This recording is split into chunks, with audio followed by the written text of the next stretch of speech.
شر کہتا ہے فقط اسلام دنیا میں یہ منظر پیش کرتا ہے، کہو سبحان اللہ۔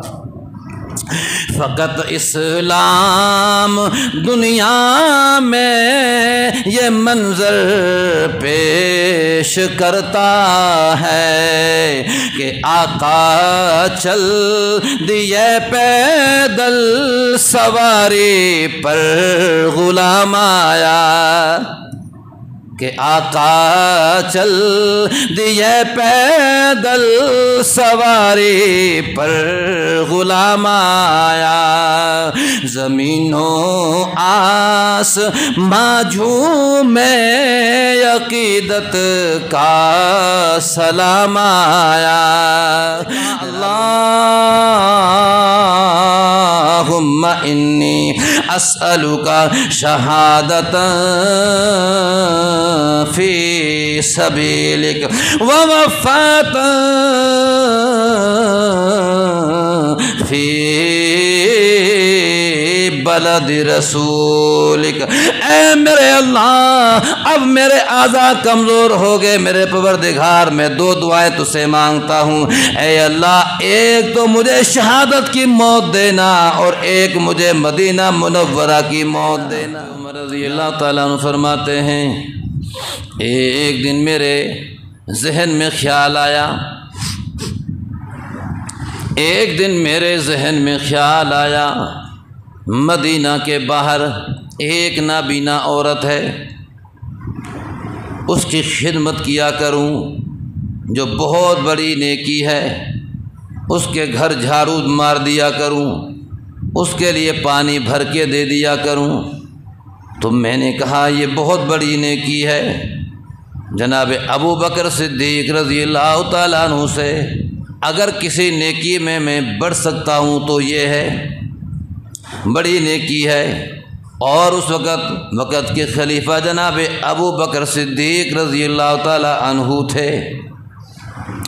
جناب عمر رضی اللہ تعالیٰ عنہ اس عورت اللہ والی کے پاس پہنچے، اس مائی کے پاس پہنچے اور ان کو جا کر کہا کہ اللہ کی بندی، اگر تیری اجازت ہو تو میں تیرے گھر کی صفائی بھی کر دیا کروں روزانہ، اور تیرے لیے پانی بھی رکھ کے دے دیا کروں۔ انہوں نے کہا کہ اللہ تعالیٰ تیرا بھلا کرے، یہ کام تو میرا کوئی کر کے روزانہ چلا جاتا ہے۔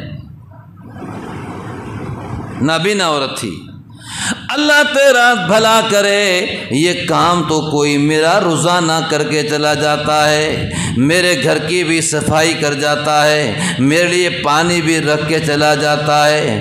جناب عمر رضی اللہ تعالیٰ فرماتے ہیں میرے پاؤں کے نیچے سے زمین نکل گئی، مجھے آج خیال آیا اور میں سمجھ رہا تھا کہ اس نیکی کو میں حاصل کر لوں۔ اللہ، یہ کون بندہ ایسا ہے جس نے مجھ سے پہلے یہ نیکی بھی حاصل کر لی ہے؟ کمال ہے۔ میں تو سوچ رہا تھا کہ اس نیکی تو میں پہنچوں، مگر مجھ سے پہلے ہی کوئی پہنچ گیا اس نیکی پہ بھی۔ ضرور دیکھوں گا اسے کون ہے وہ۔ اگلے دن میں جلدی آیا، میں نے کہا کہ مائی میں تیرا گھر صاف کر دوں، تیرے لیے پانی بھر کے رکھ دوں۔ مائی نے کہا کہ بیٹا اللہ تعالیٰ تیرا بھلا کرے، یہ کام دونوں کوئی کر کے چلا بھی گیا ہے۔ میں جلدی آیا تھا تاکہ میں اس بندے کو دیکھوں کہ اس کی صفائی کون کرتا ہے، اس کے لیے پانی کون بھرتا ہے۔ میں جلدی آیا تو مگر مائی نے کہا کہ وہ تو کر کے بھی چلا گیا۔ اگلے دن میں اور بھی جلدی آیا تاکہ میں اس کو دیکھوں کہ وہ کون ہے، مگر مائی نے کہا کہ بیٹا اللہ تیرا بھلا کرے، یہ کام تو کوئی کر کے بھی چلا گیا ہے۔ اس مائی کو بیچاری کو کیا پتا تھا کہ یہ روزانہ میرے گھر کی صفائی کون کر کے جاتا ہے، یہ میرے لیے پانی کون بھر کے جاتا ہے۔ جناب عمر رضی اللہ تعالیٰ فرماتے ہیں میں اگلے دن اور بھی جلدی آیا تو میں کیا دیکھتا ہوں، ایک آدمی ہے جس نے کپڑا لپیٹا ہوا ہے، چہرہ چھپائے ہوئے ہے، پانی بھر کے لا رہا ہے۔ پانی بھر کے لا رہا ہے۔ آج میں نے موقع پہ دیکھ لیا، میں نے تو جلدی سے اسے پوچھا کہ تو کون ہے؟ اس نے اپنا ہاتھ چھڑایا کہ تاکہ اس کو میرا پتہ نہ چلے کہ میں کون ہوں، میں تو یہ نیکی اللہ کی رضا کے لیے کر رہا ہوں، کسی بندے کو میری اس نیکی کا پتہ نہ چلے، مگر میں نے تو اس کو دیکھنا تھا۔ میں جلدی سے آگے بڑھا اور اس کا کپڑا میں نے زور سے کھینچا تاکہ مجھے چہرہ نظر آئے۔ جب میں نے دیکھا تو وقت کے خلیفہ جناب ابو بکر صدیق رضی اللہ تعالیٰ عنہ ہیں۔ تو میرے عزیز تو یہ ہیں ہمارے رہنما، یہ ہیں وہ ہستیاں جو ہمارے لیے آئیڈیل ہیں۔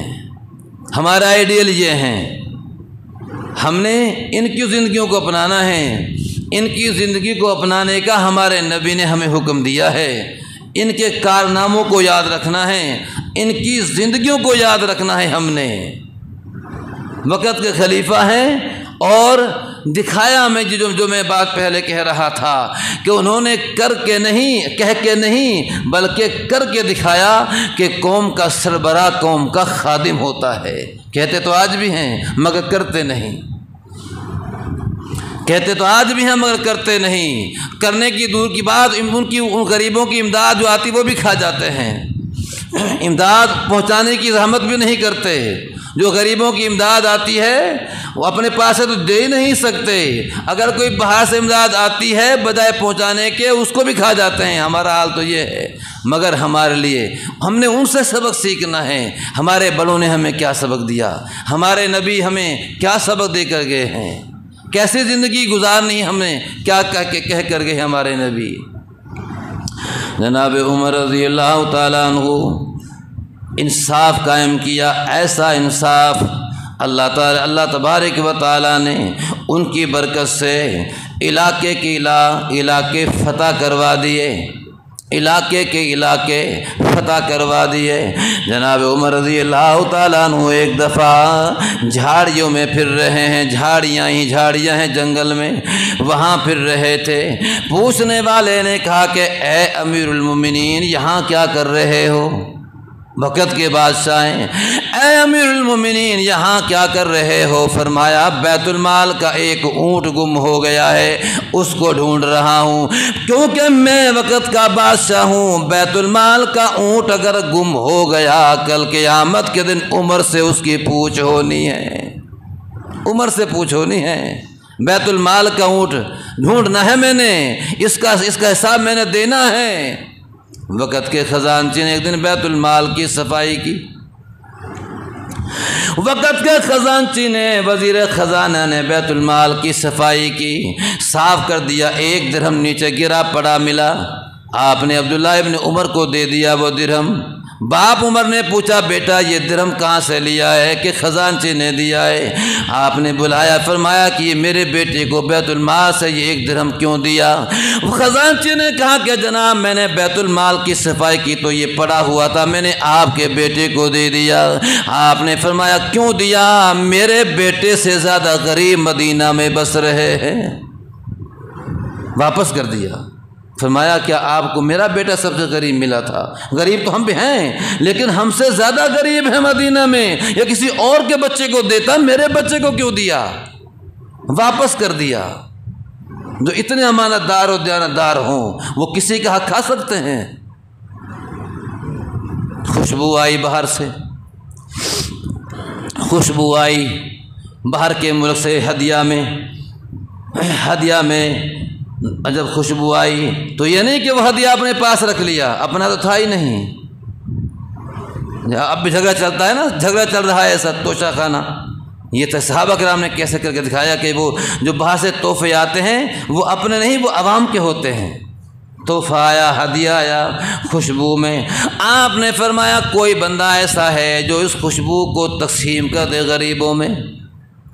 سب کے گھر، چونکہ یہ عوام کی خوشبو ہے، میری تو نہیں ہے، کوئی بندہ ایسا ہے جو تول کے اس کی شیشیوں میں بھر کے یا چھوٹی چھوٹی گتھیاں بنا کے اس کستوری کو سب کے گھروں میں پہنچا دے۔ آپ کی گھر والی نے کہا کہ یہ میں کر دوں گی، برابر برابر تھیلیاں بنا بنا کے میں تو تقسیم کر دوں گی۔ آپ نے کچھ نہیں کہا۔ پھر دوبارہ آپ نے کہا کوئی بندہ ایسا ہے، کوئی عورت ایسی ہے جو اس خوشبو کو تھیلیاں بنا بنا کے سارے مدینہ میں تقسیم کر دے۔ آپ کی گھر والی نے پھر کہا کہ یہ کام میں کر دوں گی۔ آپ نے فرمایا تو نہیں، فرمایا تو نہیں کرے گی، اس لیے کہ جب تو اس خوشبو کو توڑ توڑ کے دے گی، جب اس خوشبو کو، اس کستوری کو توڑ توڑ کے دے گی تھیلیوں میں، اور جتنی کستوری ان کے پاس جائے گی اتنی کستوری ہمارے گھر پہ بھی رہے گی۔ تو برابر تو، چونکہ وہ ایسا کرتے تھے نا، جتنی کسی غریب کے گھر جاتی تھی چیز، وہ اتنی چیز اپنے گھر رکھتے تھے۔ جناب عمر جیسا آپ ہم واقعہ سنا ہوا ہے کہ کپڑا جب آیا تو تقسیم کیا، وہ کپڑا اتنا تھا کہ اس سے یا تو قمیض بنا لو یا لنگی بنا لو، پورا سوٹ بن نہیں سکتا تھا۔ لیکن جب صبح اگلا دن آیا تو جناب عمر کا پورا سوٹ تھا۔ تو اعتراض کرنے والوں نے فوراً اعتراض کر دیا، جناب سب کسی کا سوٹ تو بنا نہیں، آپ نے کپڑا اتنا کیسے لیا کہ اس میں پورا سوٹ بن گیا؟ تو آپ نے اپنے بیٹے سے کہا کہ آپ نے فرمایا میرا بیٹا اس کا جواب دے گا۔ جناب عبداللہ ابن عمر کھڑے اور کہا کہ بھائی اعتراض کرنے والے، تیرا اعتراض صحیح ہے، میرے باپ نے بھی اتنا ہی کپڑا لیا ہے جتنا تمہیں ملا، مگر میں نے اپنا حصہ اپنے باپ کو دے دیا ہے، جس سے جو ان کا کرتا بھی بن گیا ہے، اس کا ان کی لنگی بھی بن گئی ہے۔ تو یہ نہیں کہ میں امیر المومنین ہوں اتنا کپڑا لے لوں کہ پورا سوٹ بن جائے، اپنے لیے بھی اتنا ہی لیا کہ جس میں کرتا بن سکتا ہے یا تہ بند بن سکتا ہے۔ یہ تھا انصاف ان کا۔ ان کی زندگی ہمارے لیے نمونہ ہے میرے دوستو، یہ تھے ہمارے حضرات۔ ہم نے ان کی زندگیوں کو یاد رکھنا ہے، ان کی زندگیوں کو اپنانا ہے، ان کا احترام بھی کرنا ہے، یہ ہمارا ایمان ہے۔ تو آپ نے فرمایا کہ نہیں، جب دے گی نا توڑ توڑ کے، تو ان کو بھی اتنا دیا، ان کو بھی اتنا دیا، اتنی توڑ کے تو اپنے گھر تھیلی رکھے گی، ایک تھیلی اپنے گھر رکھے گی، لیکن جو تیرے ہاتھوں کو خوشبو لگے گی توڑنے کی وجہ سے، جو تیرے ہاتھوں کو خوشبو لگے گی، یہ ہمارے گھر پہ فالتو خوشبو آئے گی۔ میں نہیں چاہتا کہ اتنی سی خوشبو بھی ہمارے گھر پہ فالتو آئے۔ اللہ دیکھیے، حالانکہ اس کی گنجائش بھی تھی، اتنی بات پہ اللہ پکڑ نہیں کرتا، یہ تو مجبوری ہے۔ اب توڑ توڑ کے جب دینا ہے تو کوئی بھی توڑ کے جو دے گا ہاتھ کو تو لگے گی، کوئی اور عورت جو ایسا کر کے دے گی، کوئی اور عورت جو ایسا کر کے دے گی، تو کیا اس کے ہاتھوں کو نہیں لگنی تھی؟ وہ لگنی تھی، اتنی فالتو جانی تھی۔ لیکن انہوں نے فرمایا کہ نہیں، میں نہیں چاہتا کہ اتنی خوشبو بھی جو تیرے ہاتھوں کو لگے وہ میرے گھر پہ آئے، میرے گھر پہ بھی اتنا ہی آئے جتنا کہ اور گھر پہ جائے۔ یہ تھا انصاف۔ تو میرے دوستو، جب ایسا حکمران ہو تو پھر دریا کو خط لکھتا ہے، دریا چل پڑتا ہے، درہ مارتا ہے زمین پہ تو زمین کا زلزلہ رک جاتا ہے، آواز دیتا ہے تو آواز یا ساری الجبل، یا ساری الجبل، کتنی دور لڑائی ہو رہی ہے۔ ممبر پہ بیٹھے خطبہ کے دوران، ممبر پہ بیٹھے ہیں، خطبہ دے رہے ہیں، اللہ نے سارا نقشہ سامنے کر دیا کہ دشمن پیچھے سے حملہ کر رہا ہے۔ تو وقت کے سپہ سالار کو کہا، یا ساریہ الجبل، پہاڑ کے پیچھے ہو، پہاڑ کے پیچھے ہو، وہ دشمن حملہ کر رہا ہے۔ یہاں کہاں بات کہی جا رہی ہے اور ہوا نے کہاں بات پہنچا دی ان کے کانوں میں۔ تو اللہ پاک پھر ایسا کرتے ہیں، جب بندہ اللہ کی مانتا ہے پھر ہر چیز اس کی مانتی ہے، ہر چیز اس کی مانتی ہے۔ تو اور ہارون رشید کا واقعہ سنا ہوا ہے، اچھا آدمی تھا، بیٹا اس سے بھی اچھا تھا، بیٹا اس سے بھی نیک تھا، سادہ حال، سادہ کپڑے، لنگی ہے، سادہ کرتا۔ باپ کے سامنے ایک دفعہ آیا تو وزیروں نے کہا کہ بادشاہ صاحب اپنے بیٹے کو سمجھاؤ، اتنا سادہ حال میں رہتا ہے، اس میں آپ کی توہین ہے، اس میں آپ کی بے عزتی ہے۔ باپ نے سب کے سامنے سمجھایا کہ بیٹا ایسا نہ کر، باپ بادشاہ کا بیٹا ہے، تو اتنا سادہ حال میں رہتا ہے، تو تھوڑی سی اپنی حالت بدل، میری اس میں ذرا کمی ہوتی ہے۔ تو بیٹے نے سب کے سامنے ایک پرندے کو کہا کہ پرندے، تجھے اس ذات کی قسم جس نے تجھے بنایا ہے، اڑ کے میرے ہاتھ پہ آ جا، وہاں سے اڑ کے میرے ہاتھ پہ آ کے بیٹھ جا۔ تو وہ پرندہ وہاں سے اڑا اور اس کے ہاتھ پہ آ کے بیٹھ گیا، اور پھر اس کو کہا کہ جہاں سے آیا ہے وہیں چلا جا۔ وہ اڑا اور وہیں چلا گیا، وہیں چلا گیا۔ تو اب اپنے باپ کو، ہارون رشید کو کہا کہ بتاؤ تم اچھا کپڑا پہن کے، تم اب اچھا کپڑا پہن کے جن پہ حکمرانی کر رہے ہو وہ تمہاری مانتے نہیں، اور میں سادہ حال میں رہ کے ایسی حکمرانی کر رہا ہوں، ایسی حکمرانی کر رہا ہوں کہ صرف انسان ہی نہیں، اللہ کی ساری مخلوق میرا کہا مانتی ہے۔ تو کر کے دکھا ایسا، تو کر کے دکھا، اس پرندے کو کہہ کے دکھا کہ وہ بیٹھے تیرے ہاتھ پہ آ کے، نہیں بیٹھے گا لیکن میرے کہنے سے آئے گا۔ تو فرمایا کہ میری وجہ سے آپ کی بے عزتی نہیں ہو رہی، بلکہ آپ کو دیکھ کے مجھے شرم آتی ہے کہ آپ دنیا کے پیچھے لگے ہوئے ہیں۔ تو یہ ہے اللہ والے، جب اللہ کی بندہ مانتا ہے تو اللہ کی ساری مخلوق اس کی مانتی ہے۔ جناب عمر رضی اللہ تعالیٰ عنہ نے دیکھا کپڑا ہٹا کے تو جناب ابو بکر صدیق رضی اللہ تعالیٰ عنہ تھے، حیران رہ گئے۔ فرمایا اے ابو بکر، میں تجھ سے کبھی بھی نیکی میں آگے نہیں نکل سکتا، میں تجھ سے کبھی بھی نیکی میں آگے نہیں نکل سکتا۔ جناب ابو عمر رضی اللہ تعالیٰ عنہ حج کر کے حج سے واپسی ہو رہی تھی، حج کر کے حج سے واپسی ہو رہی تھی، رات ہو گئی، درمیان میں پڑاؤ کیا، زمین پہ اپنا بسترا لگا لیا، سب کے ساتھ زمین پہ اپنا بسترا لگا لیا۔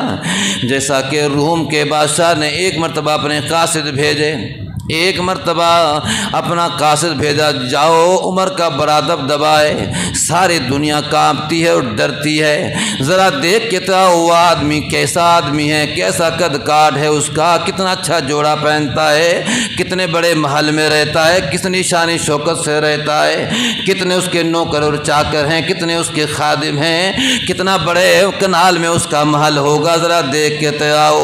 اس بادشاہ کے، روم کے بادشاہ کے ذہن میں یہ تھا کہ عمر پتہ نہیں کتنے بڑے بالا خانوں میں رہتا ہوگا، کتنے بڑے مربع کے محل میں رہتا ہوگا۔ اس کے جب بندوں نے پتہ کرتے مدینہ میں جب پہنچا، اس نے پوچھا کہ جناب عمر رضی اللہ تعالیٰ عنہ سے ملنا ہے، کہاں ملیں گے؟ بتانے والوں نے بتایا مسجد کے صحن میں اینٹ کا سرہانہ لگا کے جو بندہ سو رہا ہے اسی کا نام جناب عمر ہے۔ مسجد میں اینٹ کا سرہانہ لگا کے، بعد میں فرمایا کہ باہر باغ میں تھے، ایسا بھی آتا ہے۔ انہوں نے کہا کہ فلاں باغ میں وہ اینٹ کا سرہانہ لگا کے وہاں سو رہے ہیں، وہاں آرام کر رہے ہیں۔ واپس جا کے رپورٹ دی اور فرمایا کہ جناب، باپ نے بادشاہ کو کہا کہ میں نے تو سمجھ رہا تھا کہ پتہ نہیں وہ کہاں ہوگا، وہ ایسے سادگی میں تھا، وہ ایسی سادگی میں تھا، اور کہا کہ جن کا بادشاہ ایسی سادگی میں ہو کوئی بھی دنیا کی طاقت اس قوم کو مغلوب نہیں کر سکتی۔ تو اس نے کہا، تو انہوں نے، اس روم کے بادشاہ نے کہا کہ پھر کیسے ان کو شکست دیں، ان کو کیسے مارا جائے، کس طرح سے ان کو مغلوب کیا جائے؟ لڑائی تو سر پہ آ رہی ہے، قادسیہ کی لڑائی کا معاملہ ہے، اور انہوں نے ہم پہ حملہ کرنا ہے، تو کیسے مغلوب کریں گے ان کو؟ تو روم کے بادشاہ کو مشورہ دیا کہ جناب عمر کی جب فوج آئے گی، جناب عمر کے جب سپاہی آئیں گے، ہم ایسا کریں گے، دونوں جہاں سے انہوں نے گزرنا ہے، دونوں جانب میں اپنی لڑکیوں کو کھڑا کر دیں گے، خوبصورت لڑکیوں کو کھڑا کر دیں گے لائن میں، کئی میل تک لڑکیاں کھڑی کر دی جائیں گی اور نیم برہنہ ہوں گی، اور جب جناب عمر کی فوج آئے گی، سپہ سالار، جب وہ لشکر آئے گا، ان کو دیکھ کے وہ ان کے ساتھ لگ جائے گا، اور جب ان کے ساتھ لگے گا تو اللہ ان کا ناراض ہو جائے گا، یہ مغلوب ہو جائیں گے۔ جب صحابہ کرام 30,000 کا لشکر جب جا رہا تھا قبرص کو فتح کرنے کے لیے، علماء نے لکھا ہے صحابہ کرام کا جب یہ لشکر جا رہا تھا تو پتہ چل گیا کہ معاملہ یہ ہے۔ جناب عمر رضی اللہ تعالیٰ عنہ کو رپورٹ دے دی۔ آپ نے فوراً ایک بندہ بھیجا اور کہا کہ سارے صحابہ کے سامنے یہ قرآن سنا دینا، قرآن پاک کی یہ آیت سنا دینا، قل للمؤمنین یغضوا من ابصارہم ویحفظوا فروجہم ذالک ازکی۔ فرمایا کہ سارے کے سارے لشکر کو یہ قرآن سنا دیجیے۔ اللہ پاک فرما رہے ہیں، اللہ پاک نے فرمایا قل للمؤمنین یغضوا من ابصارہم، کہہ دیجیے میرے پیارے پیغمبر سارے ایمان والوں کو کہ جب کبھی باہر جانا پڑے تمہیں اپنی نظروں کو نیچے رکھنا۔ صحابہ کرام کو جیسے یہ قرآن سنا دیا گیا، بتا دیا گیا، قرآن سنا دیا گیا، اگلا بھی حال بتا دیا گیا۔ صحابہ کرام کو پتا تھا کہ آگے یہ معاملہ ہے۔ صحابہ کرام اس جگہ سے ایسے گزر گئے کہ ایک صحابی نے بھی نگاہ اٹھا کے ان کی طرف نہیں دیکھا۔ اس طرح جا رہے تھے جس طرح نابینا جاتا ہے، مڑ کے بھی نہ دیکھا۔ یوں سارے کی ساری یہ منزل طے کر لی اور تنوں دیکھ کر کہا کہ دنیا والوں یہ انسان نہیں، یہ تو فرشتے جا رہے ہیں، انسان نہیں یہ فرشتے ہیں۔ جناب عمر رضی اللہ تعالیٰ عنہ نے فرمایا قرآن پڑھ کے سنا دو صحابہ کرام کو۔ اس طرح وہ عمل کرنے والے تھے، فوراً سنتے ہی عمل کیا۔ علاقے پہ علاقے فتح ہو گئے۔ بیت المقدس کو بھی فتح کرنا ہے جس پہ یہودیوں کا قبضہ ہے، بیت المقدس کو فتح کرنا ہے، یہودیوں کا قبضہ ہے، اور تیاری پوری ہو گئی۔ صحابہ کرام نے مشورہ کیا کہ یہودی بڑی ٹھاٹ باٹ والے ہیں، یہودی اچھا لباس پہنتے ہیں، وہ ان کے اندر تکبر بڑا ہے، اپنا بن بڑا ہے ان کے اندر، عام بندے کی وہ بات نہیں سنتے، اور خستہ حال بندے کی وہ گفتگو بھی نہیں کرتے ہیں۔ اس لیے مشورہ دیا صحابہ کرام نے امیر المومنین کو کہ جناب امیر المومنین سے کہا جائے کہ جناب آپ کی ذرا مہربانی ہے، بیت المقدس کو فتح کرنا ہے، یہودیوں کا علاقہ ہے، یہودی بڑے متکبر و تکبر والے ہیں، آپ ذرا مہربانی کیجئے، آج ذرا اچھا لباس پہن لیجئے تاکہ اچھے لباس کی وجہ سے ان پر روک پڑے اور وہ بات کو دھیان سے سنیں، علاقہ ہمارے لیے فتح کرنا آسان ہو جائے۔ یہ بات ہو رہی ہے، مگر جناب عمر رضی اللہ تعالیٰ عنہ سے یہ بات کہے کون، ہمت کسی کی بھی نہیں ہو رہی، کون بات کرے گا؟ ہاں کہیں ایسا نہ ہو کہ لینے کے دینے پڑ جائے، اب کس سے بات کرائی جائے؟ آخر یہ مشورہ ہوا، آپ کی بیٹی حفصہ رضی اللہ تعالی عنہا جو حضور کی ہماری ماں، حضور کی بیوی جناب عمر کی بیٹی حفصہ رضی اللہ تعالی عنہ، اس سے کہا جائے۔ ان کو جب کہا گیا کہ توبہ، انہوں نے فرمایا نہ میں تو یہ بات اپنے ابا کے سامنے کر بھی نہیں سکتی، مجھے تو ان سے اتنا ڈر لگتا ہے، کبھی بھی نہیں ہو سکتا، کیسے کون بات کرے؟ آپ نے فرمایا اگر یہ بات عمر سے کہہ سکتی ہے تو وہ ہم سب کی ماں جناب عائشہ صدیقہ ہے۔ حضرت عائشہ رضی اللہ تعالیٰ عنہ سے کہو، وہ کہہ سکتی ہیں۔ اگر انہوں نے کہا، اگر ان کو ناگوار بھی گزرے گا تو ان کے سامنے وہ ایک لفظ بھی نہیں بولیں گے، ایک لفظ بھی نہیں بولیں گے۔ اگر وہ مان سکتے ہیں تو ان کی مان سکتے ہیں۔ جناب عائشہ صدیقہ رضی اللہ تعالیٰ عنہ سے یہ بات کہی گئی۔ آپ نے طلب کر لیا، جناب عمر کو بلا لیا، جناب عمر دو زانو ہو کر بیٹھ گئے۔ ہم سب کی ماں سیدہ عائشہ رضی اللہ تعالیٰ عنہ نے آپ کا ادب اور احترام تھا۔ جب حضور پاک، لکھا ہے علماء کرام نے، جب حضور پاک علیہ الصلوۃ والسلام دنیا سے پردہ فرما گئے تو ہماری ماں عائشہ رضی اللہ تعالیٰ عنہ کی عمر اس وقت 19 سال کی تھی۔ 19 سال کی عمر تھی جب آپ کی، جب حضور پردہ فرما گئے 19 سال کی، تو ابھی حالانکہ عمر کتنی ہوتی ہے؟ بہرحال بلا لیا جناب عمر کو، جناب عمر رضی اللہ تعالیٰ دو زانو ہو کر بیٹھ گئے، اور آپ نے یہ ساری بات کہی جو حضرات صحابہ کرام نے کہی تھی۔ جناب عمر رضی اللہ تعالیٰ عنہ نے ادب سے فرمایا کہ میری اماں آپ ہی بتائیے ہمارے نبی نے زندگی کیسے گزاری؟ اے میری ماں، حضور کی زندگی ساری آپ کے سامنے ہے، آپ ہی بتائیے ہمارے نبی نے زندگی کیسے گزاری، کیسا کپڑا پہنا اور کتنا پیٹ بھر کے کھانا کھایا، کتنا کھایا، فاقے پہ فاقے برداشت کیے، بہت سی باتیں دہرائیں، دہراتے رہے۔ یہ سارا کا سارا معاملہ جناب عائشہ صدیقہ رضی اللہ تعالیٰ عنہ کے سامنے تو تھا ہی، آپ بھی وہ باتیں سن کر رونے لگ گئی۔ حضور کا زمانہ یاد آ گیا، زار و قطار آپ بھی رونے لگی، جناب عمر بھی رونے لگے۔ تو آپ نے فرمایا کہ آپ کی رائے ٹھیک ہے، آپ جیسا چاہیں ویسے چلے جائیے، میں نے ایک رائے تھی وہ آپ کو دے دی۔ بہرحال آپ نے سادہ کپڑا لیا، پیبند لگے ہوئے کرتے اور روانہ ہو گئے بیت المقدس کی طرف۔ آپ نے فرمایا اللہ پاک نے جو ہمیں عزت دی ہے وہ کپڑوں کی وجہ سے نہیں، جذبہ ایمانی کی وجہ سے عزت دی ہے۔ فرمایا ہمارا روب کسی پہ جو پڑے گا تو وہ کپڑے کی وجہ سے نہیں، بلکہ جو ہمارا ایمان ہے اس کی وجہ سے پڑھنا ہے۔ چل دیے بیت المقدس کے روانہ ہو گئے۔ سواریاں تھوڑی تھی، آپ بندے زیادہ تھے، باری باری سواری پہ سوار ہو رہے تھے۔ جناب عمر رضی اللہ تعالیٰ عنہ جو وقت کے خلیفہ ہیں، امیر ہیں، بیت المقدس کی طرف جا رہے ہیں فتح کرنے کے لیے۔ ان کی سواری بھی ایسا نہیں کہ آپ ایسا کر لیتے کہ آپ اپنے لیے اسپیشل سواری لیتے جس سے اترتے ہی نہ۔ آپ کا انصاف دیکھیے دنیا والوں، جناب عمر رضی اللہ تعالیٰ عنہ آج 2 محرم الحرام ہیں، یکم محرم الحرام ان کی شہادت ہے، اس لیے میں یہ باتیں کہہ رہا ہوں۔ ان کی ہستی وہ ایسی ہستیاں تھیں، وہ ایسے زندگی گزار کر گئے تھے، انہوں نے اس طرح خلافت اور بادشاہت کی تھی، دنیا کو دکھا دیا کہ اس طرح بادشاہت کرنی ہے، اس طرح کرو گے تو اللہ پاک کی طرف سے رحمتیں آئیں گی، اللہ پاک کی طرف سے برکتیں آئیں گی، اور کسی بھی کافر کی مجال نہیں کہ تمہاری طرف میلی آنکھ سے دیکھ سکے۔ تم جس طرف بھی بڑھو گے اللہ تعالیٰ فتح عطا فرمائیں گے۔ تم ایسے بنو، پھر اللہ پاک دکھائیں گے تمہیں اپنی قدرت کے میں کیسے مدد کرتا ہوں۔ پھر میں اپنے ایمان والوں کی، ہم نے کام ہی وہ نہیں کیے تو ہمیں کیسے پتہ چلے اللہ تعالیٰ کیسے کرتے ہیں مدد۔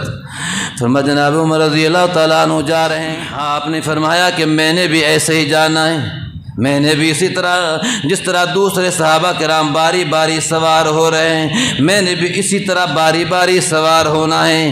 باری باری کبھی غلام کو اوپر بٹھاتے، آپ نکیل پکڑ کے آگے چلتے، کبھی آپ سواری پہ ہوتے اور غلام نکیل پکڑ کے آگے جاتا۔ سفر جاری ہے، بیت المقدس قریب آ گیا، بیت المقدس قریب آ گیا، اور جب باری آئی جناب عمر رضی اللہ تعالیٰ عنہ کی لگام پکڑنے کی، جب بیت المقدس قریب آیا تو لگام آپ کی باری پکڑنے کی آ گئی، غلام کی باری سواری پہ سوار ہونے کو آ گئی۔ غلام نے کہا کہ جناب امیر المومنین اب بیت المقدس قریب آ گیا ہے، آپ ذرا مہربانی کیجئے، میں اپنی باری کو قربان کرتا ہوں، میں اپنی باری کی قربان یہ دیتا ہوں، میں لگام پکڑتا ہوں، آپ سواری پہ سوار ہو جائیے۔ شاعر اس سارے کے سارے نقشے کو کھینچتا ہے۔ جناب عمر رضی اللہ تعالیٰ عنہ نے فرمایا نہیں ایسا نہیں ہو سکتا، میں کبھی بھی ایسے ناانصافی نہیں کروں گا، مجھے ڈر ہے کہیں ایسا نہ ہو میرا اللہ قیامت کے دن میری اسی پہ پکڑ کر لے۔ نانا تو اوپر سوار ہوگا اور عمر تیری اپنی باری کو پورا کرتے ہوئے لگام پکڑے گا۔ شرق طائف فقط اسلام دنیا میں یہ منظر پیش کرتا ہے، کہو سبحان اللہ۔ فقط اسلام دنیا میں یہ منظر پیش کرتا ہے کہ آقا چل دیے پیدل سواری پر غلام آیا، کہ آقا چل دیے پیدل سواری پر غلام آیا، زمین و ناس معجوم عقیدت کا سلام آیا۔ جناب عمر رضی اللہ تعالیٰ عنہ وقت کے خلیفہ، انصاف دیکھیے، انصاف دیکھیے، حکومت اور خلافت کرنا دیکھیے۔ جب وقت کا بادشاہ ایسا ہو تو پھر اللہ پاک کی طرف سے خیر کے فیصلے ہوتے ہیں۔ یہودیوں نے کہا، بیت المقدس کے یہودی باہر کھڑے ہیں، انتظار میں ہیں۔ انہوں نے کہا کہ لڑائی تو بعد میں ہوگی، پہلے اپنے خلیفہ کو دکھاؤ کہ وہ تمہارا خلیفہ کون سا ہے، ہم نے اس کو دیکھنا ہے۔ ہم نے پہلے نشانیاں پائی ہیں کہ بیت المقدس کو ایسا ایسا بندہ فتح کرے گا، اگر وہ نشانی اس کے اندر موجود ہوئی تو ایسے ہی چابی حوالے کر دیں گے، اور اگر وہ چیز نشانی اس کے اندر نہ ہوئی پوری تو پھر ہم تمہارا ڈٹ کے مقابلہ کریں گے۔ بتاؤ تمہارا خلیفہ کہاں ہے؟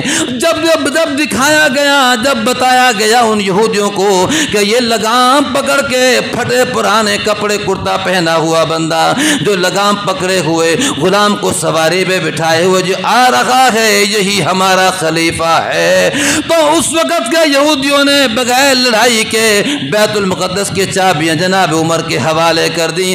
آپ نے فرمایا تو نے ہی اس علاقے کو فتح کرنا تھا، تیرے جیسے خلیفہ سے دنیا کی کوئی بھی طاقت مقابلہ نہیں کر سکتی ہے۔